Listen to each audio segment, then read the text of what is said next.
all set and we are live on Facebook right now. Pretty much sharp 11 o'clock. And it says live on Facebook. Yes, I really like it when we are absolutely starting dot on time and technology is on our favor, and fingers crossed that it goes well with the technology. I would like to welcome all our members, GALF members, GALF clients, GALF customers, our followers from across the globe to this one really fantastic session with Dr. Kaustubh Radkar. Dr. Kaustubh is the poster boy for Ironman and triathlon in India. He's the only Indian to have conquered Ironman 25 times, and he's the fastest Ultraman that India has ever produced till now. There's a lot more that that can be said to his credit, and we will explore that today as we go further. I would also like to, on that note, like to welcome all the students, all the people who follow Dr. Kaustubh Radkar across the world and kind of imbibe on his learning. So, hey, really welcome aboard, Dr. Kaustubh, and looking forward to an absolutely energetic session today. Yeah, thanks for having me. You're welcome. And we are trying to keep it a little different to your usual sessions where you will probably only be giving advice about triathlon, because we will be touching base over here in terms of how, probably, as a triathlete, you are used to certain kind of development of certain skills in terms of mastering 3 skills, how do you deal with plateaus, how you deal with burnouts and stuff like that. Yeah.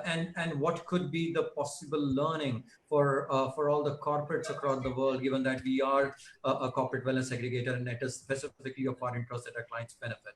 But before we kind of get started, just a quick brief to all the members and all the followers and all the people who are watching this session. A little bit about GALF. We are a corporate wellness aggregator firm, which is based in Mumbai with pan-India presence and global ambitions. We are currently offering end-to-end corporate wellness system services across India to leading MNCs, wherein the services that are offered are both technology and human intervention based. In technology, we leverage our web app and the mobile app capability, which are customized to companies' requirements, and so are the cases of the holistic wellness interventions, where our panelists kind of do on-site, off-site, online, offline session for nearly 150,000 employees across the country as we talk today. So really, that's very briefly about GALF, and handing over to my colleague Neha, who is going to take all the liberty to talk some very twisty questions to Dr. Kaustubh Radkar today. Thank you, Amit. Thank you so much. And thank you for this opportunity to lead this session, because this is something which I have been looking for, and I was waiting for Kaustubh to come and, tell us all about his journey, about his, all the motivation from where he got. I have a lot of questions for you, Kaustubh, here. Okay. So starting with, as we go ahead with my Q&As, I would like to first of all know that from being a national, champion swimming person, then going for being the only Indian who has done 25 Ironman, if I'm not mistaken, yes. Yeah. So how has your journey been, and what made you start? What made this transition? Everything about it. So honestly, my journey into swimming started when I was 8 or 9, and my sister and me used to walk to the swimming pool, which is literally like 300 meters away. Our parents wanted us to learn swimming more as a life-saving skill. And I was quite bad, honestly, the first 3-4 years. If you asked me what my lucky numbers were, I would say anywhere between 6 and 8. Because that's the numbers I got in local tournaments. I was never top 3, top 4. But for some reason, I stuck on with swimming, and in 1993, I won my first gold medal. By 95, I was Indian national champion. And then once you taste the success of a gold medal, it's, many people don't want to let it go. And that's what happened to me. I was Indian national champion, at least in one event from 95 to 2001. I got recruited by a Division II college program in the US to swim for them. So my swimming career was NCAA 2001 to 2004. And then by that time, I had been swimming for over 15 years. And there was a slight element of a burnout. So I was looking at different ways to stay fit. So I ended up running long distances because I was a long distance swimmer. And in 2006, I ran my first marathon. And then by 2007, I had already run 3 or 4 marathons, and that was just not cutting it. So the next step then everyone was talking about was Ironman. And in 2008, when I did my research, there was no Indian who had done a Ironman race. So that itself was a challenge for me to become the first Indian to finish an Ironman race. And in 2008 November, I was able to do the Ironman Arizona, and I became the first Indian male to do it. Anu Vaidyanathan, to her credit, did an Ironman in October of 2008. So she technically is the first Indian to finish an Ironman. But I did not want to stop at one. Again, like I said, once you taste that success, you find that inner drive. And so 1 became 5, 5 became 10. Then I told myself there's very few Asians who have done an Ironman on every continent the race is held. So 6 continents. I ended up achieving that in 2015. And then the pinnacle of any sport is to get to the World Championship. So I knew if I kept on with it, I would have my chance to go to Kona. And in 2017, that dream came true. And then I was like, okay, now who wants to stop at 19 races, right? So I said, okay, 25 is a good number. And fortunately, on March 7th this year, I was able to finish my 25th Ironman. Wow, that's an incredible journey.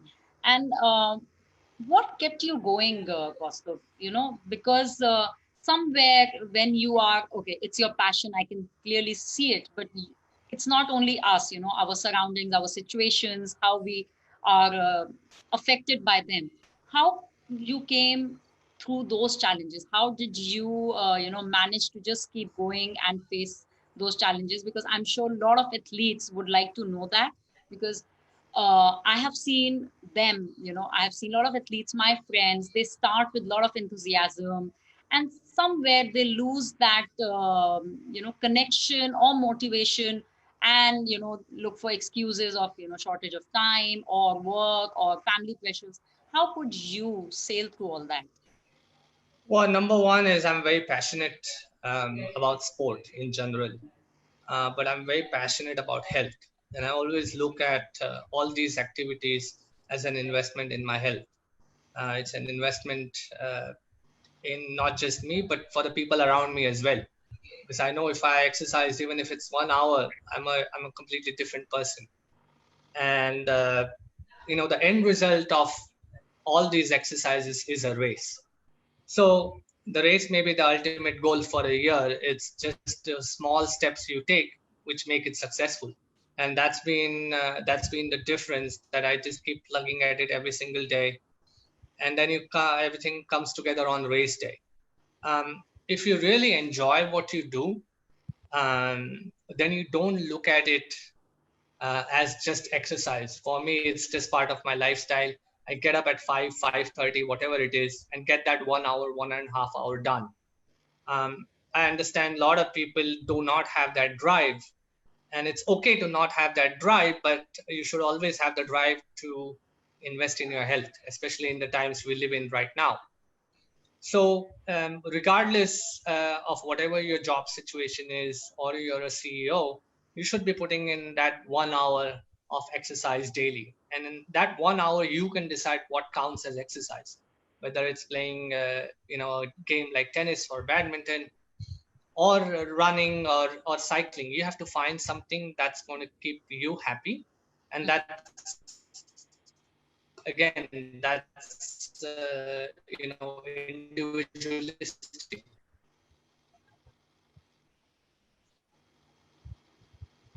Glitch, are we okay? We lost you in the middle, Kaustubh. Your connection, I think, went Okay, so somewhere. Now it's okay. Back Yes. on. I think we just kind of lost on the So last line, I think, the which you were last, recapping. Okay, so I was just saying that that 1 hour is very individualistic, and if you are able to start your day with exercise, it's a completely different feeling. Taking this point further, Kaustubh, I have heard a lot of people saying, mentally we are not up to it today. आज मन नहीं है. A simple sentence like आज मन नहीं है, sorry.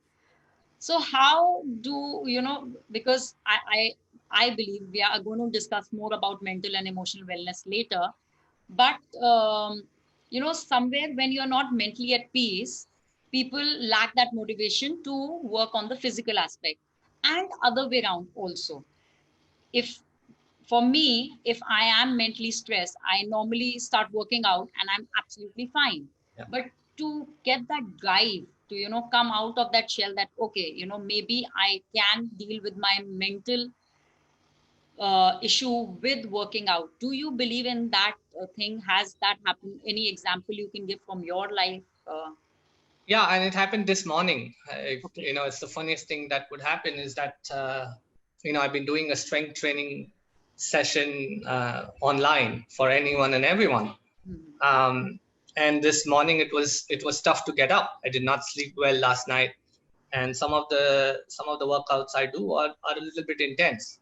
So at one point, it was like 5:30, and I felt, okay, maybe I can just post the workout on Instagram today and say that, look, I'm not feeling up to it. But then, the next thought was that, no, it's not happening. You get up and you show up. And that's the first step everyone needs to take. So even if, you're having a bad day, just get up and get to your run or your gym or your pool or your tennis court, whatever that is. Once you're there, you will be in a completely different mindset. Once you start that activity, sometimes getting there is the toughest part, and that's where your mental strength comes in. That, what, I made a promise to myself and I'm going to get it done. So I was able to lead the workout for 45 minutes, and then I went out, not out, but in my lane for a 5K run. So even someone like me, after 25 Ironmans, I have my challenges, I have my days, and that's okay. You just work harder on those days. Oh, that's a very, very interesting one you just said about it, in terms of, 25 times Ironman, you still have those issues sometimes getting up and getting started. I think the two aspects to it which I really like, which you said, is one is that you commit to the world, right? That is a half job done, because then you have a kind of a sense of responsibility in terms of, hey, I've committed to the world and committed to myself, and I need to do something about it. And the second more important part of it, come what may, show up, right? And I think that itself is a very, very powerful message for the people. Thank you so much for sharing that. Thank you, Kaustubh, for that. Now, taking forward from here, before I get into my holistic wellness aspects of mental, emotional, Amit, I would like you to just take over and ask, because that's your forte. And yeah, I know, I absolutely like it. I mean, I am a big, as much I have a luxury of being a friend to Dr. Kaustubh, but I'm a big fan too. And there are a few things that I definitely like to, probe a little more, generally about triathlon, but today it will be more towards the CXOs. So as much as, you spoke a lot about you being an athlete and how you kind of train. The other aspect of it, which is probably unknown to people, and maybe briefly some people know, you're also a practicing doctor, right? You are a doctor and you are a CEO of your coaching firm and your healthcare firm. Now, how do you balance these aspects? I mean, I thought triathlon or Ironman itself was a handful, and then at the same moment of time, there's so much of work that you've done in terms of developing your digital capability, in which you are kind of training people, how you connect through digital systems in terms of sharing training plans with the people, attend to the clients who are or the patients who are kind of reaching out to you for advice on rehabilitation or other, kind of, recommendations or support that you offer them. How do you manage all these 2-3 aspects of your life? And tell us more about that, and particularly about Radstrong coaching. I'm primarily trained with Johns Hopkins Hospital in the US in management for cancer and cardiac rehab.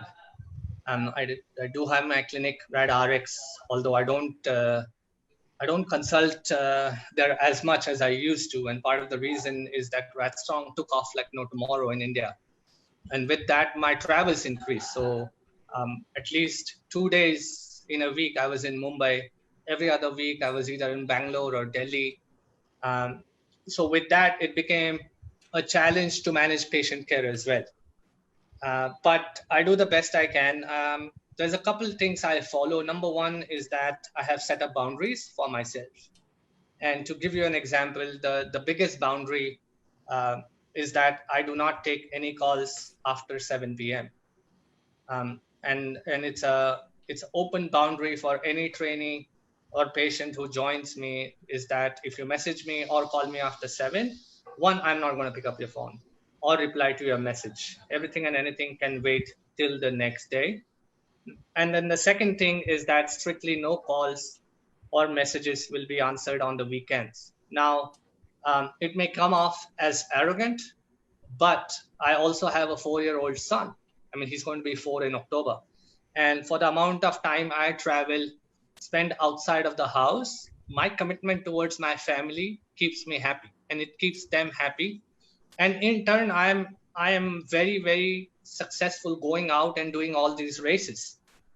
Because when I'm with them, it's only their time. Nobody else is disturbing or taking it away from me. So set that boundary for yourself. And I'm not saying everyone is, as fortunate as I am that I can shut off. But especially for CEOs and CXOs, you should be able to shut off the phone or your laptop, not reply to your emails for a certain time in the day or at night. Number two, as briefly touched on that, is to communicate. Tell people upfront and honest that this is what it is. Give them the opportunity to then say, you know what, this may not work for me, and that's fine. You don't take it personally, but you are communicative in your own ways and saying that this is my time. Nobody else is taking away my time. True. And True. and I have realized, 99% of my trainees are happy. Yeah. And 99% of my patients are happy as well. And in today's era, 99%, I'll take it. Wow. So, I mean, it really requires some very strong and fundamental value systems at both at a personal level and professional level to make sure that these principles are not only thought of, are kind of implemented too. Now, picking on the similar aspect, since you mentioned about Radstrong coaching and, what's your vision for Radstrong coaching? I understand you've already gone digital with your own, your web app, and there's a lot more that I think you're one of those coaches who are really delivering plans digitally and kind of monitoring them and kind of guiding the people digitally too. But what's more of a vision for Radstrong coaching going forward? So the primary vision obviously is the community building aspect, right? I was not primarily just looking at India athletes, and then Yes. people from the US, some from Bahrain, Singapore, Indonesia started contacting me. Yes. And so the aspect is to go global, obviously, just like GALF, have that presence where anyone who wants to train has that approach. One thing is that I do not have any assistant coaches, and that's something I really pride on, is that even if you're training for a 5K or you're training for an Ironman, I am in charge of your plan. I'm in charge of the communication. So, and that's not a vision many coaches have, but I want to strictly keep that vision, because then I control my quality. I control the amount of people I get to meet and interact with as well. True. Right now, we are working on a couple things. Obviously, we have had the BRAD app. Yes. Which is giving us tremendous data. But having been trained in sports sciences, both at the bachelor's and the master's level, I want to take it a step further and utilize this data where the future generations can take something from. So we're in the process of pulling off all that data and then trying to see more in the realms of heart rate based training. Wow. Which is very applicable to the topic we are right now. Is that someone who has a high stressful job? How can they manage their training intensity and load? Because if you're giving 100% everywhere, you will burn out much faster. So heart rate training is a great way, especially for people who have longer commutes, people who are on their feet for massive times in the day, and obviously people like CEOs and CXOs whose brains are constantly firing. So we're working on that data and trying to simplify the process, which can then be used worldwide. Lovely. I mean, that's something we will really look forward to. And at GALF, I can kind of take a attempt to probably leverage that firsthand with yourselves under your brand name, because that's something which our clients will really benefit from you, Dr. Kaustubh. So the other thing which I, since you mentioned about that the CXO's brains are constantly firing and there's so much of juggling around. I mean, drawing a parlance to triathlon, there are 3 sports you kind of master over there, or at least get better at: running, starting with swimming, then cycling, then run. And likewise, every CXO has to master 3 aspects. There is customers, there's shareholders, and there's employees, right? And there are specific targets, and there are every time, they're kind of forced to do a better PB, and all these measures on all these 3 aspects. Tell us a little more about it in terms of what is your advice to the CXOs or corporate employees, or the members that we have, in terms of how do you kind of keep sacrosanct amongst these targets, and how do you kind of make sure that there is a definite level of indulgence to each one of them, but at the same amount of time there's a conscious sense that whenever you're plateauing, has to be corrective action that needs to be taken, because people plateau out. I mean, CEOs burn out. We are hearing news about so many CXOs kind of having cardiac arrest or passing away at very early age. Very recently, it was with one of the global automobile firms in India, the footprint in India. So tell us a little more about it in terms of, what's your sense on this aspect? Yeah, I mean, it's like any other training day for an athlete, right? So if I have 3 sessions, I'm not going to be able to give 100% on each of the sessions. So before my week is set, I already identified my key sessions that, okay, in this session, I'm only going to focus on X. The next session, I'm going to focus on Y. And I think for an entrepreneur or a CEO, that's what you need to do, is to break down your targets as well. Because as you rightfully said, if you're chasing 100% everywhere, you're not going to be successful and you're not going to last longer.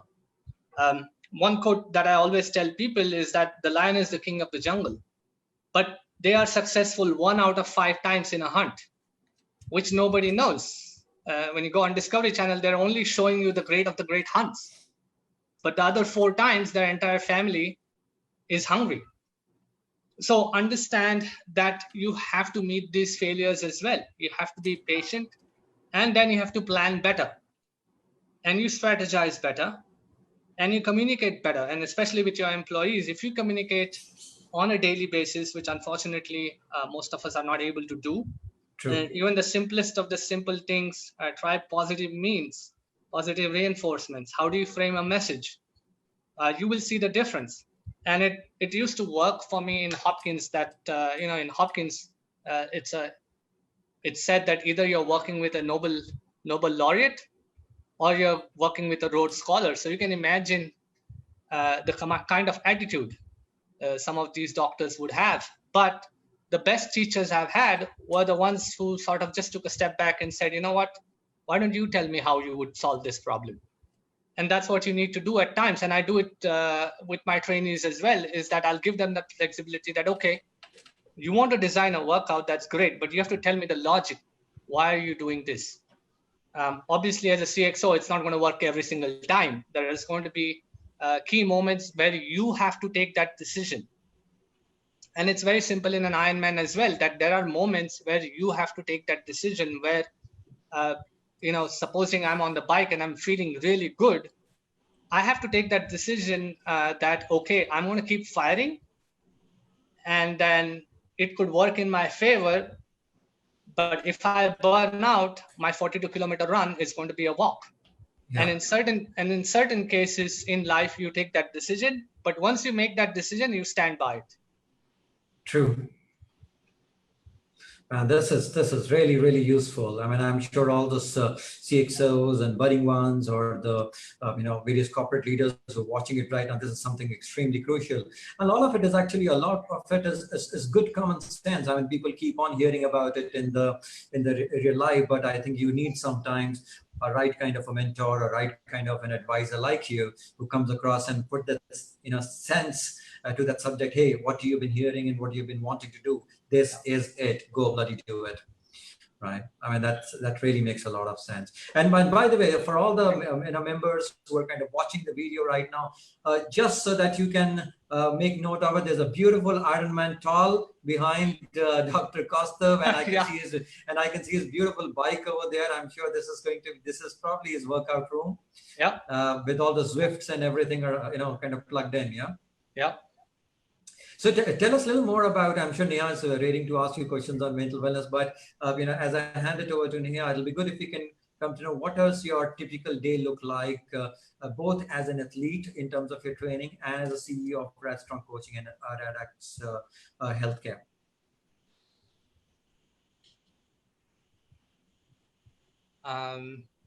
So right now it's pretty straightforward, right? Most of us are locked in. Like I said, I'm getting at least one workout in the morning. I have a 15-meter lane that I keep running on back and forth, but it is what it is. There are people who are having it much worse. At least I can go out. One good thing that has happened is that I'm spending a lot more time at home with family, playing with my son. That has its own advantages. I've been riding the bike a lot, which is going to pay off for me in my next Ironman race as well. I miss swimming. I think already given my history, that's one thing that I definitely miss. But I've been writing a lot. I've been making podcasts and video casts on different topics, especially there's a tremendous growth of Ironman athletes in India. So trying to simplify the process for them on a daily basis. And another good thing is that I'm having very early dinners. So I've cut out a lot of the kachara meals I would otherwise eat. In the evening when I get hungry, I just eat dinner. And some days I've been having dinner as early as 5:30 in the evening. And that's been amazing. I'm getting superb 6 to 8 hours of sound sleep. Yes. If I'm absolutely tired, luxury has it that I can take a quick 20-minute power nap right now as well. Yes. And that's really good, in terms of your, your intermittent fasting and overall impact on the body and health and stuff like that, right? So you did mention about, your thing about your podcast. So I would like to make sure that once the session is over, we broadcast the link for the podcast on the MyGALF page and the group, so that our members are able to benefit from that. Okay. So moving forward, Kaustubh, you mentioned that, what you are doing right now for your, trainees, and how you are keeping in touch with them. Everything we have discussed. But unfortunately, I would like to know, like with this COVID thing, sports industry is going to see a huge change. And it is going to be there for a long time. And of course, the whole experience of seeing the sport will completely take a makeshift into the sports industry, be it events, be it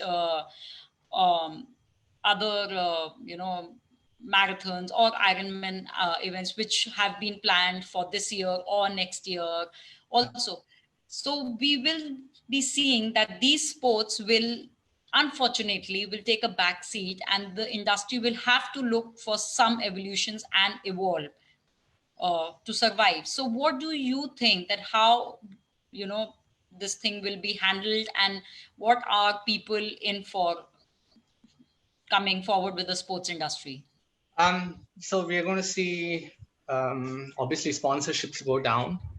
That's going to be a big impact on the sporting world, especially for both amateurs and professional athletes as well. In terms of races, the way marathons and Ironman races happen is going to be completely different. Can you imagine 50,000 runners running at one time, going through the same aid station where unfortunately the volunteer is not wearing a face mask or even gloves. So all of that is going to change. But I think till the vaccine comes out, it's okay to have some changes. Once the vaccine comes out, I think business will go back to a new normal, is what I feel. But it's not the end of the world. There'll be more races in the future. It's just going to be a different style of racing. And even the Olympics are postponed till next year at least.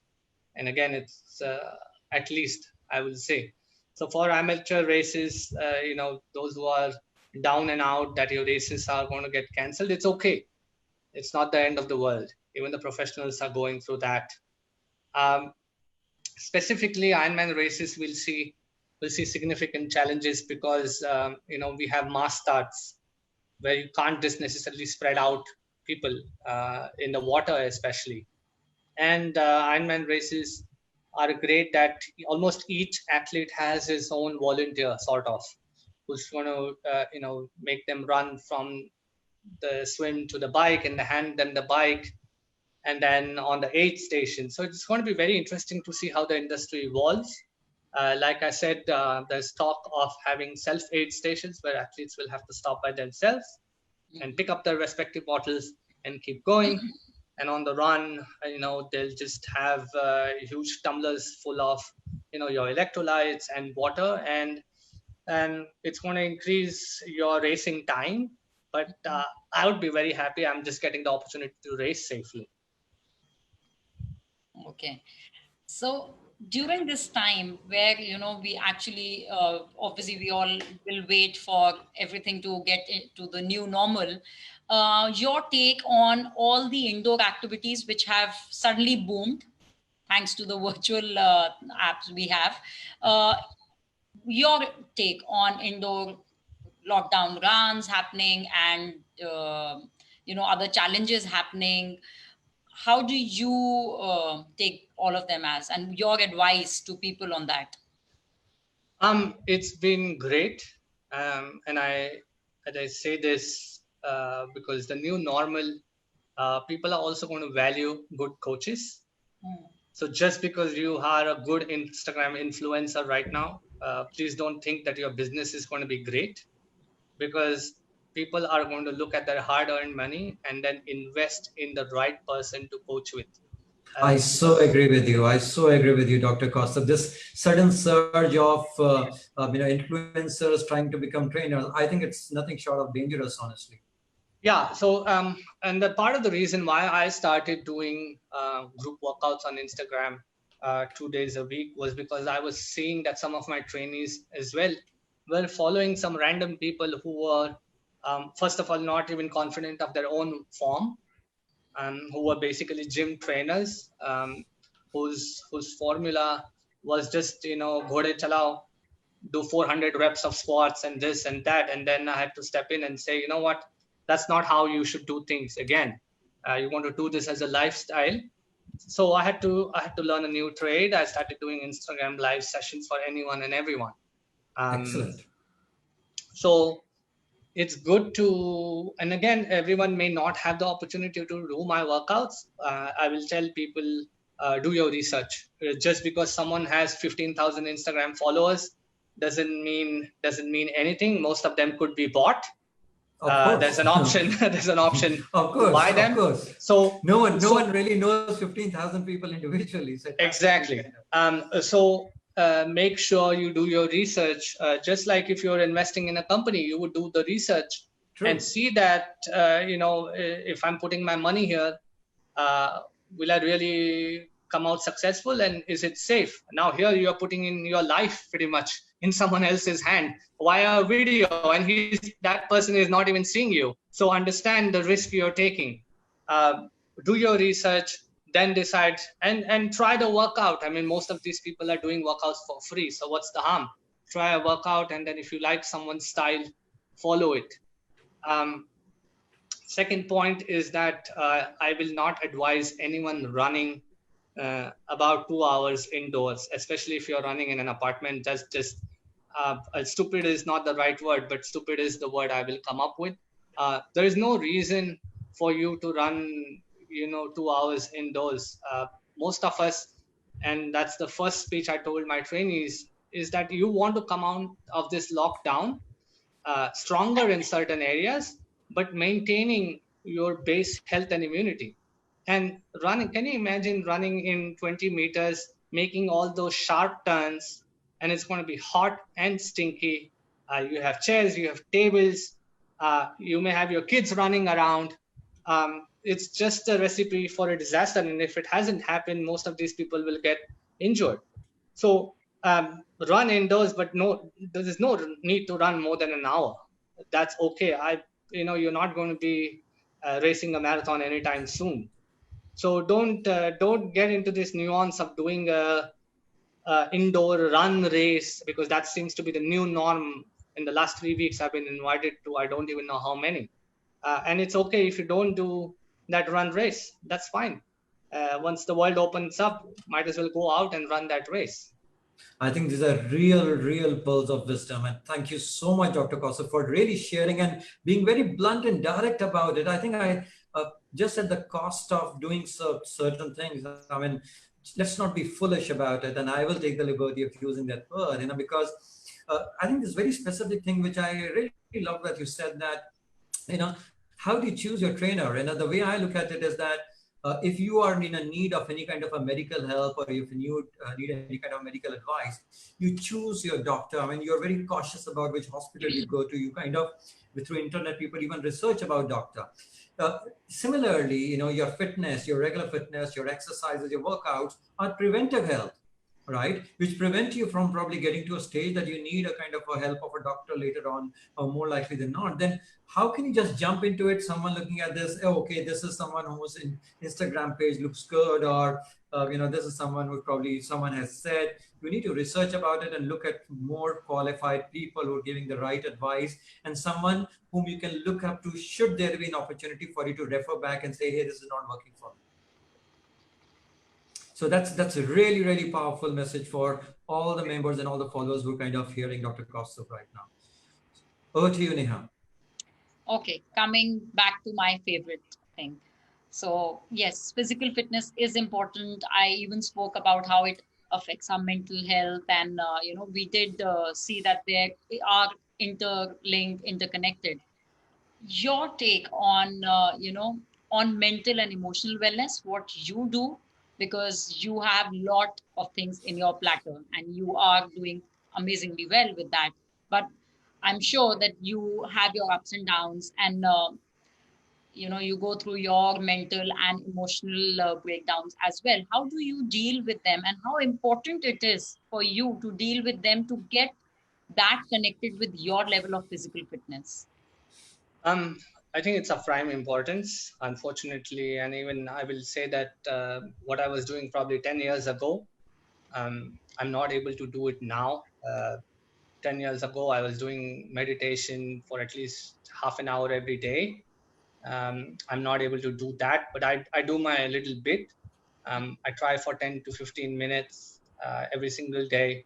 But I'm trying to convert my athletes, and again, anyone who joins me on Instagram, to start taking a step back. So all our sessions end with a 2-minute meditative pose hold, where you just, it's a sense of gratitude and just saying a way of thanks. And it's very personal. You can thank anyone you want. But what I've realized is that it's been helping a lot of people. That anytime you are in a stressful situation, and life gives us plenty of those, you can sort of just take that step back, and even if it's for a minute, to bring your heart rate down, you come out in a different realm of things. You start looking at things in a different way. Obviously, having been an athlete from a very young age, I've always used self-talk. And it's great in the water because you can talk to yourself and nobody even hears you. While running, it's a little bit challenging, but you have to keep on feeding yourself positivity, especially in times like this. And again, for someone like me who's an entrepreneur, these are very uncertain times as well. If races get cancelled, I don't know how many trainees will stick on. True. If again hospitals don't open up, will patients even show up to my clinic? And but you just have to be patient, you have to be positive, and then you have to evolve. And that evolve word is going to be the word going forward, at least for 2020, if not for the rest of our lives. And one way, if you're not doing it right now, is to be in a very, very good mental space from now on. Because if you're going to be mentally stable and mentally and emotionally happy and connected to yourself. So when I talked about setting boundaries, it's a way to connect to yourself, that I am treating myself with the respect I really deserve, and that I have not done it. I've abused my body, I've abused my brain, but now I have to put back things in, which is going to make me a better and a happier person, and it's going to reflect in the work I do as well. Excellent. So on that note, I think given that you have had so many races, and obviously 25 Ironman, but before that numerous kind of training runs or domestic runs or other triathlons, and live similarly half marathon, tell us one or two of these kind of incidents or stories of real time events when you hit a plateau, you hit an obstacle, your kind of body was kind of giving up, but you sailed through with your mental strength. I think that'll be a very, very motivating aspect for a lot of our people who are watching you live right now from across the world. Well, if you were to ask me which is my favorite race, I would say Ironman Kona. And just being there at the World Championship, first Indian to qualify and go there, just imagine the pressure that it brings. Yes. To add on that, it's been my slowest race till date, but I still love it. And there's a reason why, is that anything that could go wrong went wrong for me that day. Is that in the sea, the swells were huge, and I got with the wrong group. I got kicked and punched, and usually I would have finished the swim in like 51 or 52 minutes. I finished in 56 minutes. Obviously, traveling to Hawaii from Pune, there was a little issue with my bike. I was riding a Scott bike, and Scott unfortunately did not have a store in Kona, so that the derailleur part was not available. So I was riding my bike on a sort of a chipped, not a fully broken derailleur, which meant that I was putting in a lot more effort than I should have on the bike. And when I started running, I was looking at my Garmin, and my first kilometer was at 10 minutes a kilometer, and I was like, oh my God, this is a walk, so I better walk. And it's the World Championship, and you're supposed to be putting your best foot forward. I had stayed in the US for 2 months away from family, so my training had gone phenomenal. I had done every single thing I could to make that race a success, but destiny has its own ways. And at that time, did you feel like crying, and you feel like bursting out at that time? Yeah, I did, and there's no shame in saying that there were moments where I just had a few tears. And fortunately, I made friends with an accountant from New York, and he was having a similarly bad day. And we both became best friends during the 40 kilometers that we walked, jogged, ran together. And there were moments where he was doing it, I believe, for his grandson, and I was doing it for my son. And we had tears, but it's in these moments that you figure out how tough you are. And that day I had told myself, whatever it takes, even if it takes me 16 hours and 59 minutes, I'll see the finish line. Wow. It took me 13 hours and 50 minutes, but by the time I hit the 48 kilometer, I was in a completely different space. So my last 2 kilometers were the fastest I ran. I'm on the edge of my seat, and there are goosebumps even listening to this story actually right now. So I came out of that race, with that attitude that, life can throw anything at me now, and I am going to combat it with everything I have. And that's the spirit. That's the spirit sometimes a failure teaches you. Excellent. Absolutely brilliant. And I've seen so many of your finishes. I think one thing very particular about Dr. Kaustubh's finish, and all those people who are kind of watching us live may want to switch on to his Instagram page. He always finishes his Ironman races with a jump. Tell us more about it. What's with the jump? So it was my 7th Ironman in 2013, Ironman Wisconsin. I had a dear friend who was diagnosed with cancer, and grace of God, and obviously thankful to the doctors and nurses who took care of her. She's cancer-free, living a great, healthy life, back to running, Yes, and has a great family. So I told her, I'll do something fun for you at the end. And I said, okay, I'll try and jump. And it was a joke that, at the end of your 42 kilometers in an Ironman, you're going to jump. And I said, okay, I'm going to try and touch the top board for you. And I was able to do it in Wisconsin, and ever since it has stuck. So that's been my traditional finisher pose now for the last 18 races. Trust me, it's not easy, to jump. It is not. Yeah. But the landing is very difficult at times, because you come down and all of a sudden you cramp, and it's not a funny feeling to have. But it's a promise I've made to her and to myself, and I don't know what happens. Those last 10 steps, I find energy to get the jump done. Wow. Promise is a promise is a promise. Yep. Lovely. Excellent. Over to you, Neha. Okay. Before we go for the rapid fire with Amit, two things here. Kaustubh, one is, when you were talking about the meditation part, and you said you take out some time, 10 minutes. For you, what is meditation? That's a very personal, I know, but for you, what do you do? If you could, suggest something for our viewers, because I have heard a lot of people coming to me, because I do take breathing and meditation, that, we can't sit. Our mind wanders from here to there when even we are sitting for 2 minutes or 5 minutes. So is that only meditation, that, just sitting and closing your eyes? Or what is meditation? How can we get this part of meditation for our mental calmness in different ways? Anything you have to advise us? So I always tell people is that you have to decide what you want to focus on when you meditate. And if you let your mind wander, let it wander. That's okay. At some point, it will wander to a spot where you find happiness. It's going to be beautiful. And then you remember that spot every single time. So for a lot of my trainees, I just tell them to think about a race, and it could be a good race or a bad race, and just go through that motion of a race. It's like guided meditation, where we take them from the start to the finish. Or you go through a really stressful day at work, go through that process. So meditate on what makes you happy.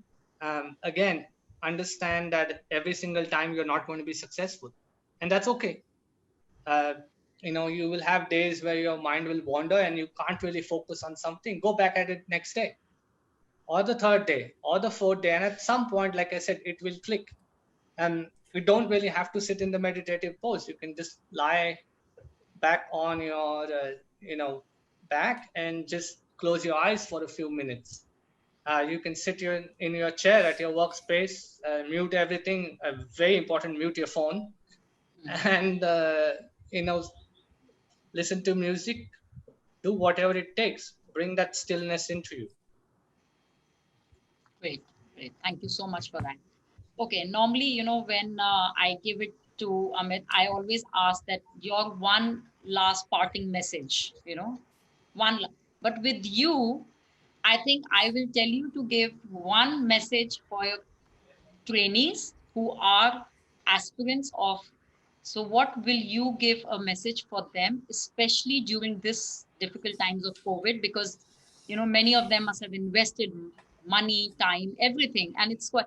So one message for them. The other message for trainers like us, who are facing this issue, and you are there, you must be having a lot of trainers coming to you for this advice as well. One advice from your side for them, and third, as an entrepreneur yourself, one advice for the entrepreneurs and CEOs who are dealing with this current situation. So with you, I will take the liberty of taking three advices. Okay. Excellent. So for my trainees or anyone in the sporting sphere, I would say patience is going to be your word. Be patient right now. You can only control how much you can control. There's certain things beyond our control, and you have to deal with it.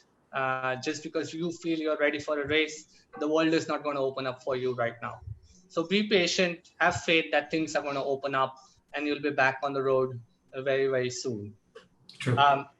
For the trainers, the word is going to be invest. This is a time that you should be investing in yourself. This is a time where you should be doing, and there's a lot of free courses being offered. Top of the top universities are offering free courses. Invest.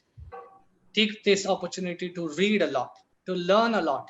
There's amazing documentaries coming out on Netflix and on YouTube. Watch The Last Dance, learn about Michael Jordan. You have all the time in the world. This time may not come back again. So invest properly right now in yourself, and it will pay off in the future.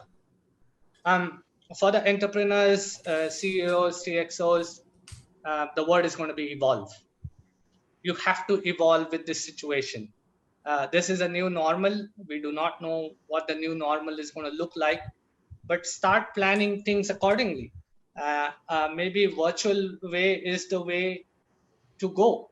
So start evolving your business or your employers or your employees to accept the virtual way. Wow. Thank you Wow, so much. lovely. I mean, this is the mantra of the session today. Patience, invest, evolve. Lovely. So I'm seeing, Dr. Kaustubh, you're absolutely magnificent. 1 second, Amit. I will take a second. Yeah, sure, absolutely. I have goosebumps. I have goosebumps right now. So thank you so much for that. Pleasure. Lovely, excellent. I'm glad, Neha, you kind of shared it, because I'm sitting on the edge right now and I'm loving all the answers, and I'm seeing that Dr. Kaustubh is absolutely brilliant with one word, right? So I'll probably switch over my quick fire round on a one word syndrome, if I may say, right? So okay. I'll throw upon you with due liberty, and I'm sure you kind of would like it too. I'll throw one word to you, and you have to respond to it in terms of what is the first thing or the most important thing which comes to your mind when we talk about it. Okay, so your first word is success. Very relative, and it's a changing tone. What was successful yesterday is not really going to be successful today. Yesterday was 25 Ironmans, but I'm already looking to my 26. Yeah, very relative. Lovely. Failures. Part of life, and they teach you so much. I think I've touched upon that in this interview already multiple times. Biggest luxury. Family. To have great family around you right now. So fortunate. So fortunate. Loyalty or performance? Is it either or have to talk on both? As a CEO, which one would you put your bet on? Loyalty or performance? Either or. I'd put my bet on loyalty, because if someone is loyal to themselves and to you, and you are loyal to yourself and the other person, performance will only come. It's a matter of time. Excellent. What's the first thing comes to your mind when I say food? That's a tough one because I've been cooking so much in this lockdown. Tell us more about it. No, it's one of my passions. You know, having lived in the US by myself, most of the times, 13 years, I picked up different recipes. And right now I've had the time of my life cooking them, just not just for me, but for the family as well. So it's an important part of all our lives. Your favorite drink? Believe it or not, it's a thumbs up. But I limit myself to once a week, if that. It's my little cheat drink on a Saturday after a hard workout. And though your Instagram sometimes, you know, focuses a lot on that particular coffee in a particular glass, and you kind of leave in some very funny messages on that, yeah? I mean, just 1 minute, just 1 minute. Yep.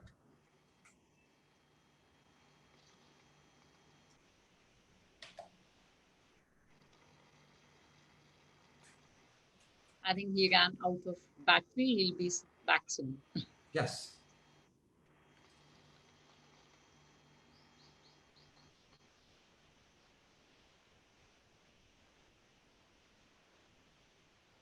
It's interesting. We were kind of going with a very, very good flow, and suddenly, you know, kind of battery drains out. Yeah. I'm sure he's going to come back all the more charged. Yes. And I can see so many of his followers and fans. They kind of living in lovely messages for him over here. On that note, while Dr. Kaustubh kind of joins back to us, I would like to recommend to all the followers and all the people who kind of watching the session right now, if there's any question that you have for Dr. Kaustubh, this is the time. You can absolutely pin down in the trail of this live session, and we'll be happy to pick it up with Dr. Kaustubh. Yeah, sorry, we had a little technical glitch. The power went off. So no, it's okay. We are all living with it right now. In some cases, it is a connectivity. Some cases it's a power. Some cases the maid kind of cuts out the internet connection. Yeah. So yeah, it's. And I'm happy to take any questions. Yes, so we did say that in your Instagram, you often flaunt that particular coffee even in a very specific glass of a specific outlet, right? What's that over a thumbs up? So in 1997, when I got into junior college, were 4 friends. We started going to this one place called Vaishali, which is like world famous now. We thank all the people of Pune. We started going there just to, you know, bunk classes and have a sip of coffee, and that's continued, and that tradition has gone on, and we've obviously added more friends. So every morning from 8 to 9, sometimes there's 6 of us, sometimes there's 8 of us, sometimes there's 10 of us. We sit and chit chat and have our coffee. And again, 8 to 9 is non-negotiable. That coffee has to happen. Lovely. Excellent. So thanks for kind of warming up again with that coffee. Now I'll quickly shift over back to that, quick fire we were really enjoying. So your biggest fear?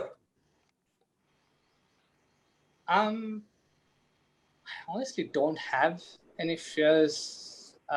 They come and go, obviously. Insecurity? Not being able to do my best. Sometimes that makes me really insecure. Okay. And what does friendship mean to you? Like I said, a lot. From 97, set of friends, 8 to 9 in the morning, coffee, non-negotiable. Lovely. Excellent. That's really it from my side. And I think the reason I kind of put in those questions is very much based on the human behavioral science, because someone who's able to, who's at their most authentic self, they kind of, really get out all those things absolutely immediately and abruptly. So I really, really enjoyed this session, and specifically that, golden mantra that you left us with, which is about patience, invest, evolve. I'm sure there are a lot of other important and key learnings that our fans, our followers, your fans and your followers, they kind of got from the session today. Any specific message that you want to leave the followers with right now? I think the specific message again is going to be about the situation we are in. right now, and we're all in this together. We're all waiting for the world to open up. It's just going to be a matter of time. But really, use this time to reflect. It's not too late to change any behaviors, especially of the topics we discussed: your mental health, your emotional health, and obviously the lifestyles that you follow. So this has been, it has been a boon that a lot of people who were not exercising are now taking up at least some sort of exercise. So make that part of your going forward. True. Wow, I'm really kind of, still going back to all those wonderful responses that you gave. So thank you so much for joining us today, Dr. Kaustubh. Ladies and gentlemen, the finest Indian Ironman, was live with you right now. This is the finest that India has ever produced, all because of his hard work. 25 times Ironman and ready to have 25 more. Thank you so much, Dr. Kaustubh, for joining us today. I would also like to quickly recognize our sponsor, our partners for the event, which is Garmin, Fasten Up, HealthTrek Healthcare, and Aramika Tea. Thank you again for joining us today. One last thing before we say a final bye on this live stream. Kaustubh, can you show what is written on your T-shirt? It's really taking my attention there because I can see strong and that's Radstrong. That's my coaching brand. Okay, Radstrong. Love Radstrong. Wow. Okay. Excellent. Thank you, Dr. Kaustubh. Thank you for joining us today. Thank you so much. Thank you.